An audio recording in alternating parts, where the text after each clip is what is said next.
মালদহের হরিশ্চন্দ্রপুর থানার কুশলপুরে নৃশংস হত্যাকাণ্ডে অস্ত্র উদ্ধারের জন্য এবার স্নিফার ডগের ব্যবহার। পুলিশ কুকুর দিয়ে চলছে তল্লাশি। ঘটনাস্থলে রয়েছে চাঁচল মহকুমা পুলিশ আধিকারিক সোমনাথ সাহা, হরিশ্চন্দ্রপুর থানার আইসি মনোজিৎ সরকার সহ অন্যান্য পুলিশ আধিকারিক। খতিয়ে দেখা হচ্ছে বিভিন্ন দিক। প্রসঙ্গত, শুক্রবার গভীর রাতে কুশলপুরের বাসিন্দা জসিমউদ্দিন এবং তার স্ত্রী সাহানাকে ধারালো অস্ত্র দিয়ে কোপানো হয়। মৃত্যু হয় জসিমউদ্দিনের। এখনও চিকিৎসাধীন সাহানা। এই ঘটনায় তদন্তের পর গ্রেপ্তার হয় জসিমউদ্দিনের প্রথম পক্ষের ছোট মেয়ের স্বামী মোজাম্মেল হক।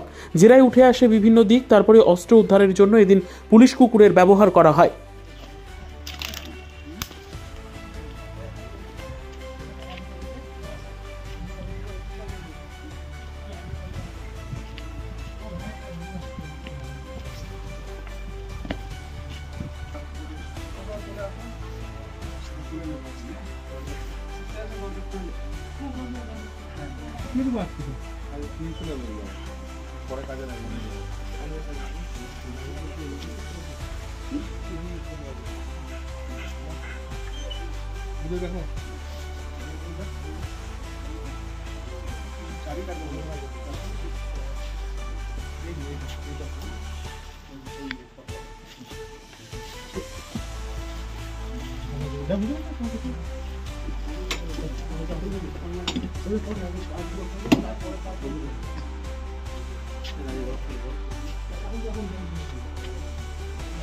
আবার তো মনে হয় কি বলবো, একাই করেছে কি করেনি তো আমি সেটা তো বলতে পারছি না। কিন্তু আজ 6 দিন হলো প্রায় ফোন করা, এখনও পুলিশ বা আর কী করছে না করছে কিছু বোঝা যাচ্ছে না। আসছে আবার গাড়ি নিয়ে চলে আসছে, হ্যাঁ, এখানে ওখানে খুঁজে খাজে আবার মানে কিছু বোঝা যাচ্ছে না। পুলিশকে জিজ্ঞাসা করছি, বলছে চলছে চলছে কাজ চলছে এরকম বলছে।